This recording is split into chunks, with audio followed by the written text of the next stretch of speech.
Sa ngalan ng Ama at ng Anak at ng Espiritu Santo, Amen. ang pagpapala ng ating Panginoong Hesukristo, ang pag-ibig ng Diyos Ama, at ang pakikipagkaisa ng Espiritu Santo naway sumainyong lahat. At sumayo rin.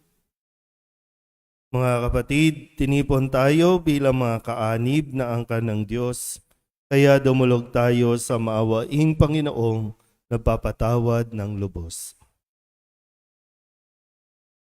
Sinugong tagapagpagaling sa mga nagsisisi, Panginoon, kaawaan mo kami. Panginoon, kaawaan mo kami. Dumating na tagapaganyayang mga makasalanay magsisi, Kristo, kaawaan mo kami. Kristo, kaawaan mo kami. Nakaluklok ka sa kanan ng Diyos Ama para ipamagitan kami. Panginoon, kaawaan mo kami. Panginoon, kaawaan mo kami. Kaawaan tayo ng makapangyarihang Diyos, patawarin tayo sa ating mga kasalanan at patnubayan tayo sa buhay na walang hanggan. Amen.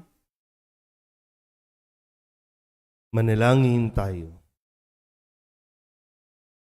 Ama naming makapangyarihan, nililingap mo ang mga walang inaasahan kundi ikaw.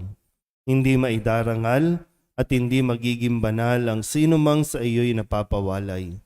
Dagdagan mo ang iyong kagandahang loob sa amin upang sa iyong pamumuno at pangangasiwang magiliw, mapakinabangan namin ang mga biyaya mo sa lupa bilang pagkakamit na namin sa makalangit mong pagpapala sa pamamagitan ni Jesucristo kasama ng Espiritu Santo magpasawalang hanggan. Amen. Umupo ang lahat.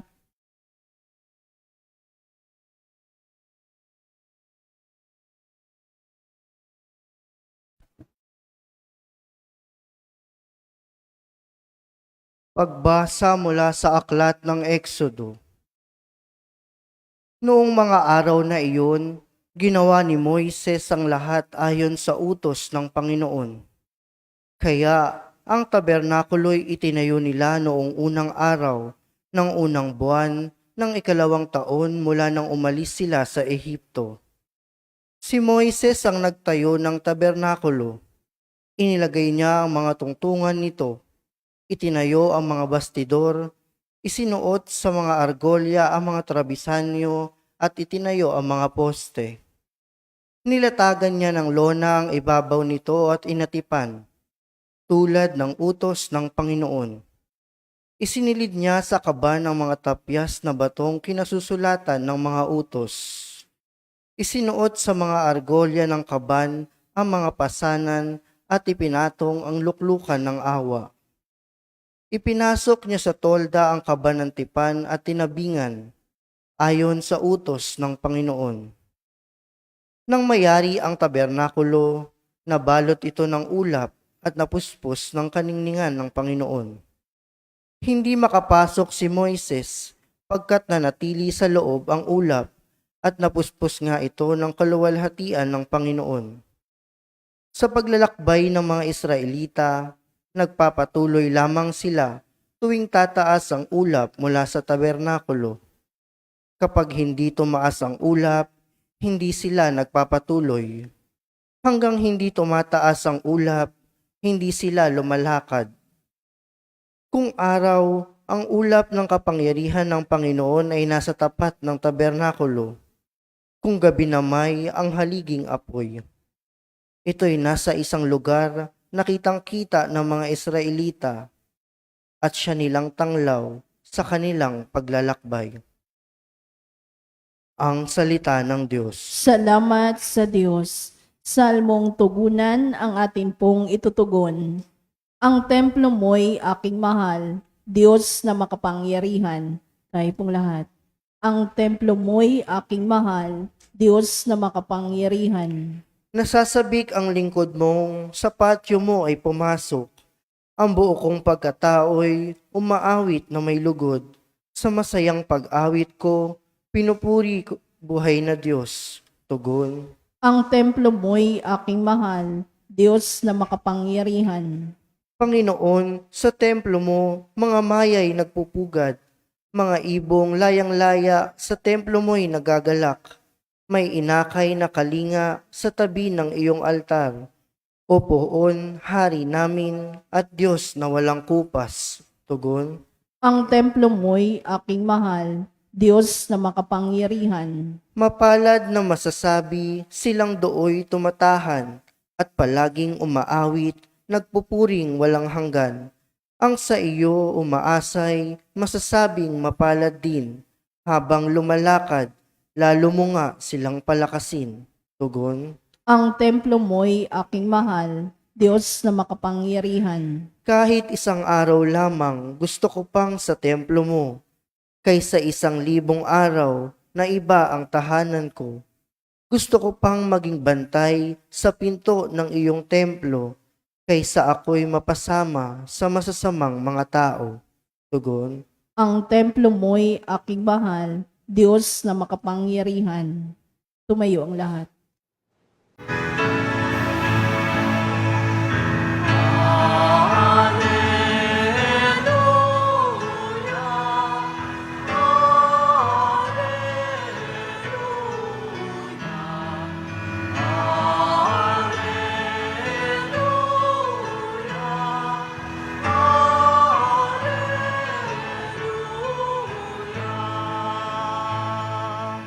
Sumainyo ang Panginoon. At sumayo rin. Ang mabuting balita ng Panginoon ayon kay San Mateo. Papuri sa iyo, Panginoon. Noong panahong iyon, sinabi ni Jesus sa mga tao, ang paghahari ng Diyos ay katulad din ng isang malaking lambat na inihagis sa dagat at nakahuli ng sari-saring isda. Nang mapuno ay hinila ito sa pampang at naupo ang mga tao upang pagbukod-bukirin ang mga isda. Tinipon nila sa mga sisidlan ang mabubuti, ngunit itinapon ang mga walang kwenta. Gayon din ang mangyayari sa katapusan ng daigdig. Darating ang mga anghel at ihihiwalay ang mga makasalanan sa mga banal at ihahagis ang mga makasalanan sa maningas na pugon. Dooy mananangis sila at magngangalit ang kanilang ngipin. Naunawaan na ba ninyo ang lahat ng ito? Tanong ni Jesus. Opo, sagot nila. At sinabi niya sa kanila, kaya nga, ang bawat eskriba na kumikilala sa paghahari ng Diyos ay tulad ng isang puno ng sambahayan na kumukuha ng mga bagay na bago at luma sa kanyang taguan. Nang masabi na ni Jesus ang mga talinghagang ito, siya'y umalis doon. Ang mabuting balita ng Panginoon. Pinupuri ka namin, Panginoong Heso Kristo. Umupo ang lahat. Isang maganda at mapagpalang na umaga po sa inyong lahat. Ngayon po ay Huwebes para sa ikapitong linggo sa karaniwang panahon. At kung tutuusin, ito yung pagtatapos ng mga talinghaga na ipinapaliwanag sa atin at paulit-ulit na sinasabi ni Jesus ang mga talinghaga para maintindihan natin ang paghahari ng Diyos. Ang tanong, ano ang naunawaan natin tungkol sa paghahari ng Diyos? Mayroon ba? May tumimo ba sa isipan natin? Ano? Kaya nga pinagkakaadiinan lagi, di ba no? Ang may pandinig ay makinig. So yung mga nakinig o may narinig at talagang isinapuso, nakakatiyak tayong magiging maganda ang kahihinatnan natin. Pero kung wala, katulad tayo ng lamok na pinapatay ninyo dyan, maya't maya. No? Pero yun yung realidad. Sinasabi ulit sa atin, para mas mainawaan natin, darating ang panahon na tayo po ay ahatulan. Sabi nga, ang paghahari ng Diyos ay katulad nito. Pag naghahagis ng lambat, no, kung dati po, no, nito mga nakalipas na araw, ang ginagamit ni Jesus, may mga kinaugnayan sa pagtatanim, pagsasaka, no? May naghasik ng binhi tungkol sa mga binhi, tungkol sa mga ginagamit sa bahay. Ngayon naman, mga ginagamit ng isang mangingisda. Kapag naghangis ng lambat ang mangingisda, hindi naman niya alam kung sino ang mahuhuli. Pero lahat, kapag nalambat, pasok sa lambat, huli yan. May silbi o walang kwentang isda kasama sa lambat. Pero pagdating sa, sabi nga, no, pagdating sa pampang, ang mga anghel, yung mga tauhan, pagbubukod-bukurin. So, dun malalaman kung ano yung mga qualities na nakapasa para maging mabuti at hindi ihagis doon sa maningas na pugon. Yung realidad, yung katotohanan na ayaw natin pinag-uusapan, mamamatay tayo lahat. May katapusan tayo sa mundong ito. Lalambatin din tayong lahat. Pero hindi natin pa alam, wala isa man sa atin, ako o kung sino man dito, ang pwede magsabing, ikaw ay mabuti, ikaw ay masama. Ikaw mismo, kailangan mong ma-evaluate ang sarili mo. Naging mabuti ka ba? Naging masama? Isang po, no, pag basehan natin, wala naman po akong ginagawang masama.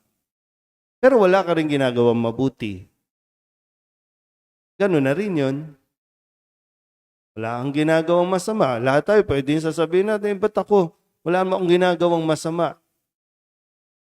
Pero wala kang ginagawang mabuti. Yung mga dahilan po, no, ng maraming namatay sa panahong ito ng panahon ng bagyo, maraming namatay. Sasabihin natin, wala tayong kinalaman dyan. May bahagi tayo. Dahil kapag hindi tayo tumututol sa mga gawaing masama, ibig sabihin, kinukonsinti natin ang gawaing masama. So kabilang pa rin tayo sa may pananagutan. Dito nga lang sa atin, no? Minsan talagang kailangan natin maranasan ito para matauhan at magising tayo. Hukay dito, hukay doon, taas dito ng kalye. Minsan po, no, kapag yung may nadadaanan ka dyan, no, dito sa, kahit dito man lang sa area, o dun sa lugar namin, dyan sa Bulacan.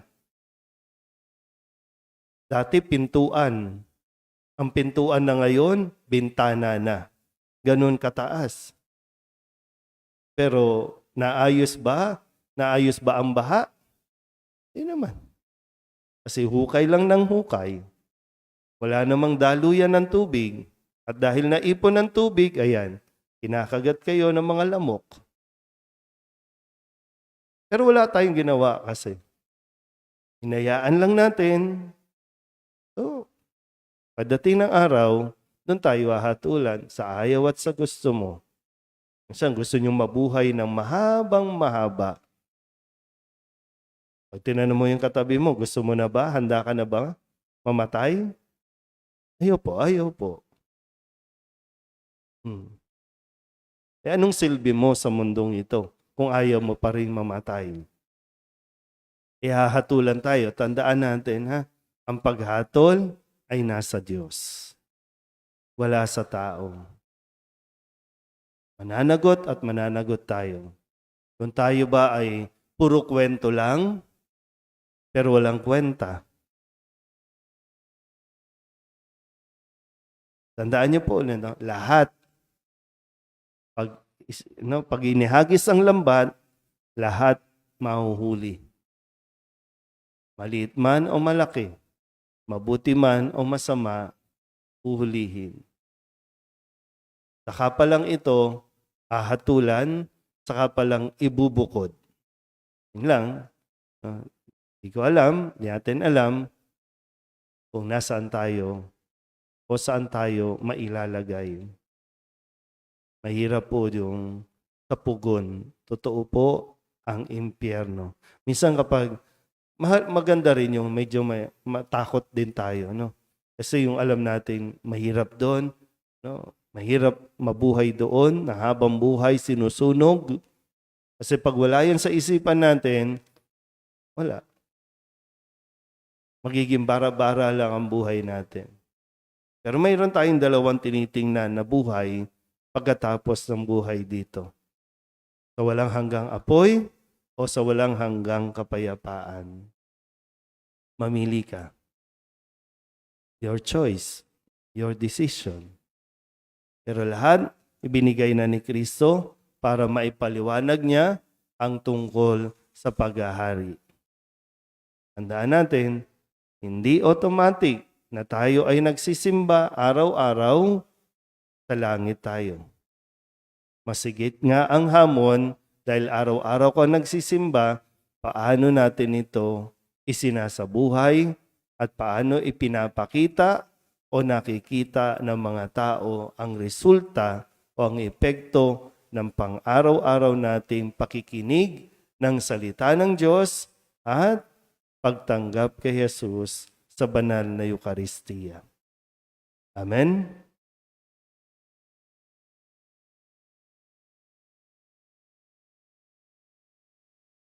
Tumugon tayo ng may pananalig sa paanyaya ng Diyos na pumasok sa kanyang kaharian. Buong kababaang loob tayong manalangin.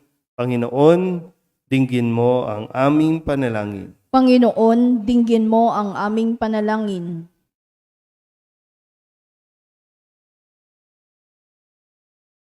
Ang simbahan naway huwag tumigil sa pagpapahayag ng ebanghelyo sa lahat ng tao, dako, wika at kultura. Manalangin tayo sa Panginoon. Panginoon, dinggin mo ang aming panalangin. Ang mga tao naway huwag manatiling sarado sa nakaugaliang kultura. Pagkus, mapayaman nila ang isa't isa sa kanilang pananampalataya kay Kristo. Manalangin tayo sa Panginoon. Panginoon, dinggin mo ang aming panalangin. Ang mga walang-wala sa mundong ito, naway maging mga tagapagmana ng kayamanan ng kaharian ni Kristo. Manalangin tayo sa Panginoon. Panginoon, dinggin mo ang aming panalangin. Ang mga pinaghihinaan na ng loob dahil sa bigat ng kanilang mga pagsubok at karamdaman, naway huwag ipinit ang kanilang mga puso at bagkus palalimin pa ang kanilang pananampalataya kay Kristo sa dinaranas nilang mga pagdurusa. Manalangin tayo sa Panginoon. Panginoon, dinggin mo ang aming panalangin. Ang mga namatay naway tanggapin sa kaharian ng langit. Manalangin tayo sa Panginoon. Panginoon, dinggin mo ang aming panalangin. Idulog din natin sa Panginoon ang ating mga personal na kahilingan at mga panalangin para sa ating mga pamilya, kasama ang mga kahilingan ng mga nanonood sa online. Lahat ng mga misang pasasalamat, special na intensyon, mga agarang paggaling ng mga may sakit, at ang lahat ng mga kaluluwa na inihiling na ipagdasal sa misang ito.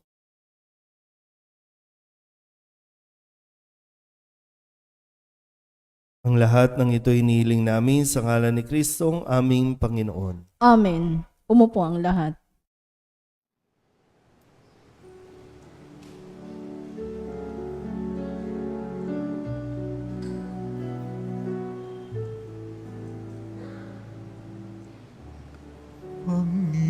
Panginoon,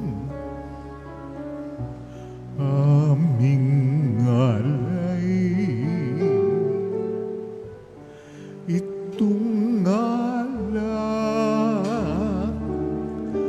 at tinapay sa altar mo.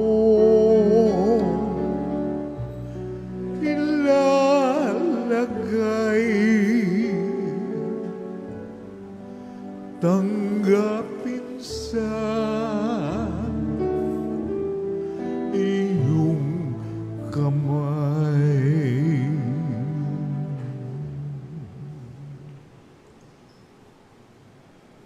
Manalangin kayo mga kapatid upang paghahain natin ay kalugdan ng Diyos Amang makapangyarihan. Tanggapin nawa ng Panginoon itong paghahain sa iyong mga kamay, sa kapurihan niya at karangalan sa ating kapakinabangan at sa buong sambayanan niyang banal. Ama naming lumikha, tanggapin mo ang mga alay na sa iyo rin nagmula at ngayoy aming inihahanda sa iyong dambana upang sa aming ginaganap na pagdiriwang ang iyong paglingap ay magtaguyod sa tanan at magpabanal sa aming pamumuhay sa kasalukuyan at mag-akay sa amin sa ligayang walang katapusan.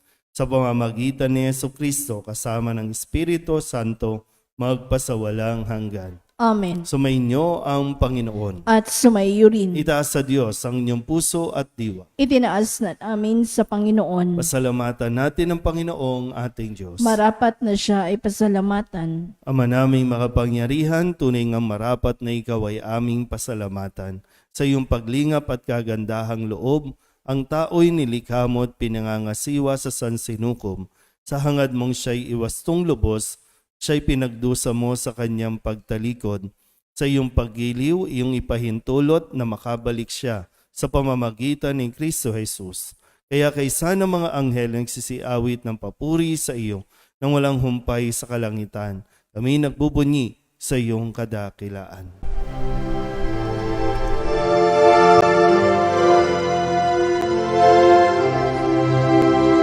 Santo, Santo, Santo, Panginoong Diyos makapangyarihan, napupuno ang langit at lupa ng kalwalhatian mo. Hosana sa kaitaasan, pinagpalang na paririto sa ngalan ng Panginoon. Hosana sa kaitaasan.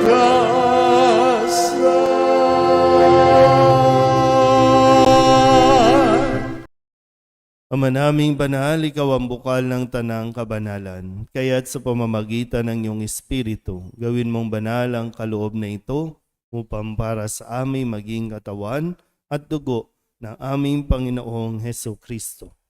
Bago niya pinagtisang kusang loob na maging handog, hinawakan niya ang tinapay, inasalamatan kaniya, inaghati-hati niya iyon, iniabot sa kanyang mga alagad at sinabi, "Tanggapin ninyong lahat ito at kanin, ito ang aking katawan na ihahandog para sa inyo."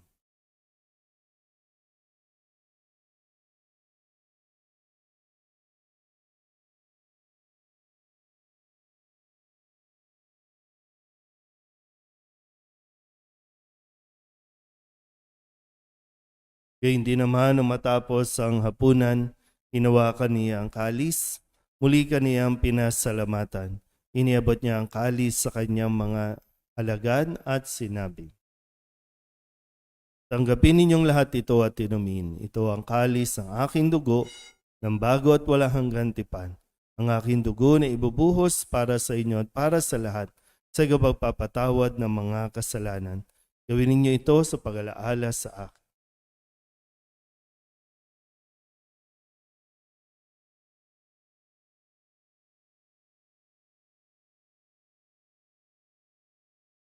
Ipagbunyi natin ang misteryo ng pananampalataya. Si Kristo'y namatay, si Kristo'y nabuhay, si Kristo'y babalik sa wakas ng panahon.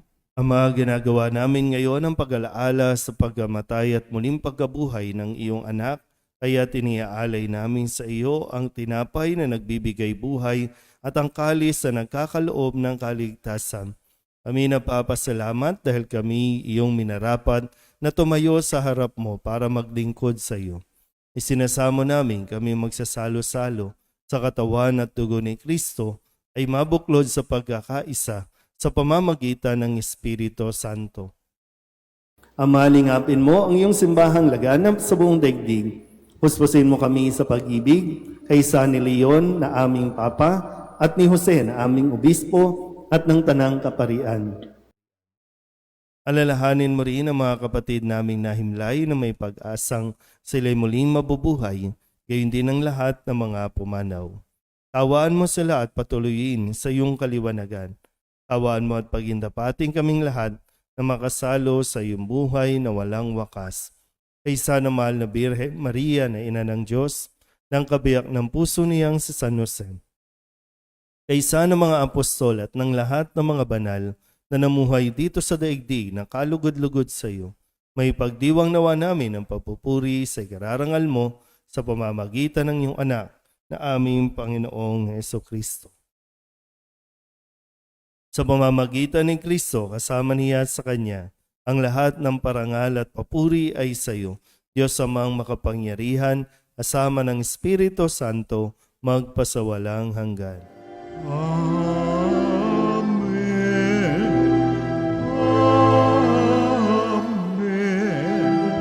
Amen.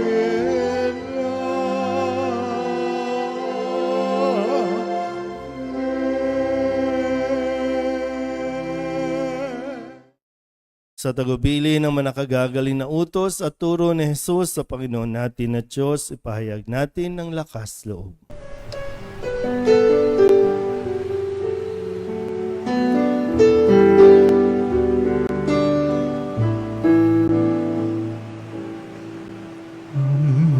Namin sumasalang ka, sambahin ang ngalan mo, mapasamin ang kaharian mo, sundin ang loob mo dito sa lupa para nang sa langit. Bigyan mo po kami ngayon ng aming kakanin sa araw-araw at patawarin mo kami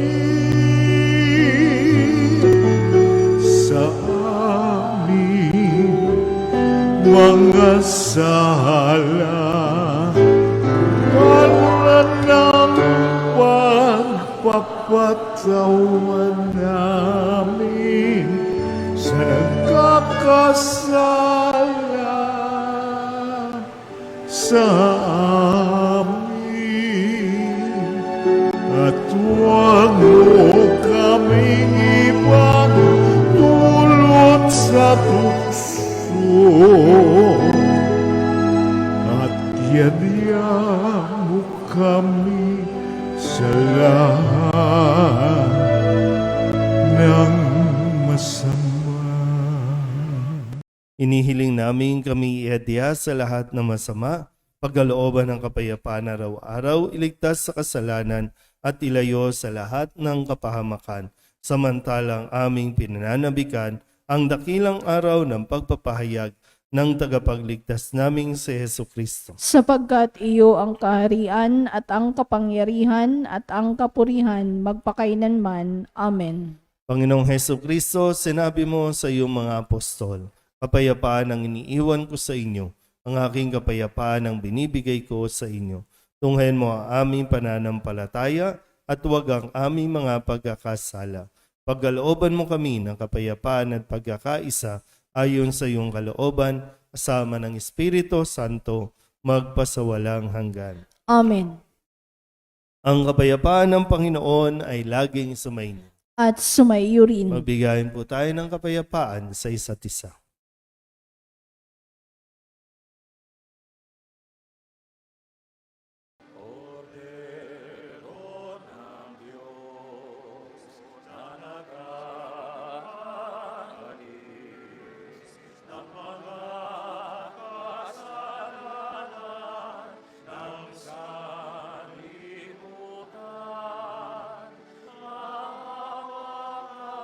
Sa amin,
Ito ang kordero ng Diyos. Ito ang nag-aalis ng kasalanan ng sanlibutan. Mapalad ang mga inaanyayahan sa kanyang piging. Panginoon, hindi ako karapat-dapat na magpatuloy sa iyo, ngunit sa isang salita mo lamang ay gagaling na ako. Katawan ni Kristo. Amen.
Manalangin tayo. Ama naming mapagmahal, pinagsaluhan namin sa banal na pakikinabang ang alaalang walang kupas ng iyong anak na nag-alay ng sarili niyang buhay para sa aming kaligtasan. Ipagkaloob mong ito ay magdulot ng pagunlad sa ipinamana niya sa aming pagliligtas. Bilang tagapamagitan kasama ng Espiritu Santo magpasawalang hanggan. Amen. Sumainyo ang Panginoon At sumaiyo rin. at pagpalain kayo ng makapangyarihang Diyos, Ama at Anak, Espiritu Santo. Amen. Tapos ang banal na misa, humayo tayo sa kapayapaan ni Kristo. Salamat sa Diyos. Magandang umaga po. Magandang umaga. Nuestro Padre Jesus Nazareno, sinasamba ka namin, pinipintungo ka namin, aral mo ang aming buhay at kaligtasan. Nuestro Padre Jesus Nazareno, iligtas mo kami sa kasalanan. Ang krus mong kinamatayan ay sagisag ng aming kaligtasan. Nuestro Padre Jesus Nazareno, dinarangal ka na amin. Nuestro Padre Jesus Nazareno, nilulwalhati ka namin. Nuestro Padre Jesus Nazareno, dinarangal ka na amin. Nuestro Padre Jesus Nazareno, nilulwalhati ka namin.